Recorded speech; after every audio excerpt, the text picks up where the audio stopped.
সামাজিক যোগাযোগ মাধ্যমে কিছু ছবি দেখি, কিছু খবরাখবর দেখি। একটা ছবি দেখছিলাম যে ডাক্তার শফিকুর রহমানের সঙ্গে চীনা রাষ্ট্রদূত মানে এমন ভাবে কোলাকুলি করতেছে, এমন ভাবে মানে আচরণগুলো মনে হচ্ছে যে এটা কোনো একটা রাষ্ট্রীয় প্রোটোকল, একটা ভিন্ন দেশ, সেখানে যে একটা রেস্ট্রিকশন আছে সব গুলায় ফেলতেছে। মনে হচ্ছে যেন মানে দলীয় কর্মী বা নেতা, মানে জামাতের নির্দেশে চলতেছে তারা, অথবা চীনের মানে অধীনে জামাত ইসলাম, এমন একটা ভাব। কিন্তু এখানে আদর্শগতভাবে কোনো মিল আছে?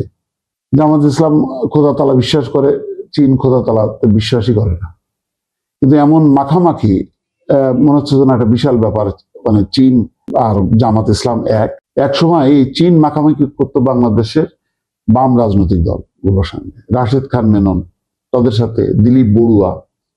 এখন সেখান থেকে উল্টায় যে এখন তারা জামাতের সাথে মাখামাখি করছে। আর জামাতও কেন এদেরকে নিয়ে এই কর্মকাণ্ডগুলো করতেছে, কেন বলতেছি, নিশ্চয়ই আমার এই বক্তব্য জামাতের নেতাকর্মীরা, সমর্থক, শুভাকাঙ্ক্ষীরা শুনে আহত হচ্ছেন, বলতেছেন যে আমি আবারও বোধহয় একটা কথা বলছি। দেখেন, আজকে ঈদ উপহার নিয়ে বিভ্রান্তির ব্যাখ্যা দিল চীনা দূতাবাস।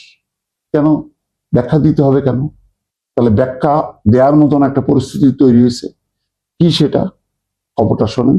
যে খবরটা প্রকাশিত হয়েছে, জামাত ইসলামীর আমির ডাক্তার শফিকুর রহমানকে সঙ্গে নিয়ে ঢাকার চীন দূতাবাসের ঈদ উপহারকে কেন্দ্র করে সামাজিক যোগাযোগ মাধ্যমে যে বিভ্রান্তি তৈরি হয়েছে তার ব্যাখ্যা দিচ্ছে দূতাবাস।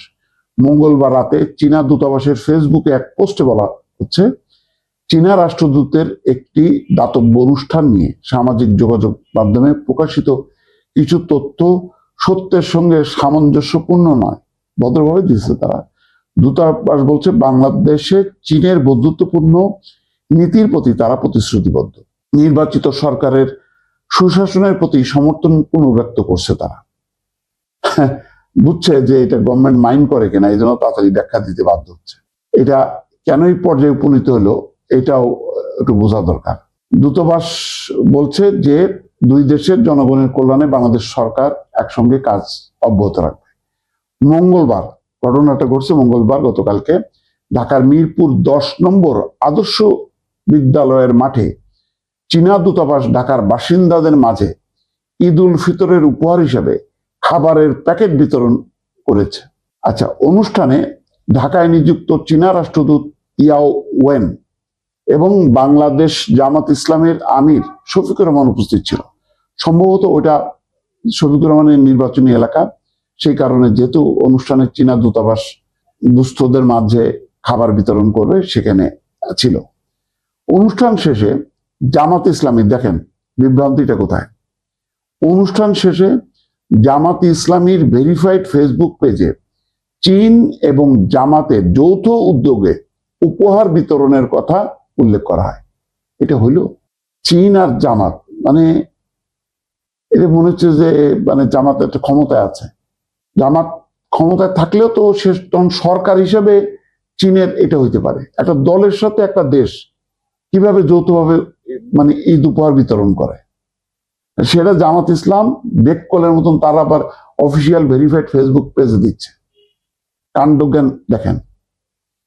যদিও ঈদ উপহার হিসেবে খাবারের প্যাকেট বিতরণের আয়োজন যৌথ ছিল না, চীন বলতেছে এটা যৌথ ছিল না, এটি চীনা দূতাবাসের একক আয়োজন ছিল। আর এখানেই বাধে বিভ্রান্তি।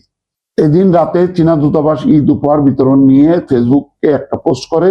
সেই পোস্টের কোথাও যৌথ শব্দের উল্লেখ নেই, বরং এটি যে চীনের একক আয়োজন সেটি তুলে ধরেছে।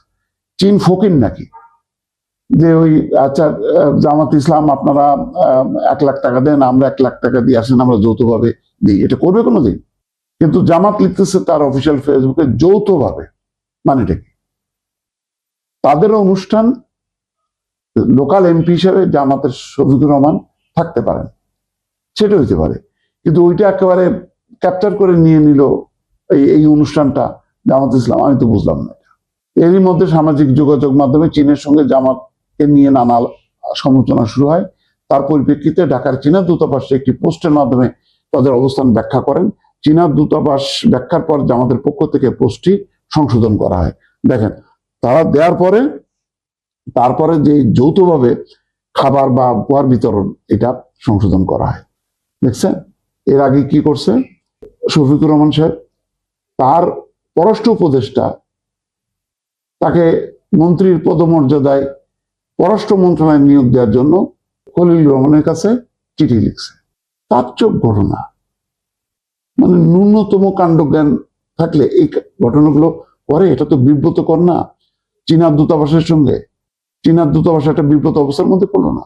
এটা বিএনপি সরকার আছে বলে রক্ষা, আওয়ামী লীগ অবস্থাটা খারাপ করে দিত একেবারে। জামাতকে আরো ম্যাচিউর পলিটিক্স করার দরকার।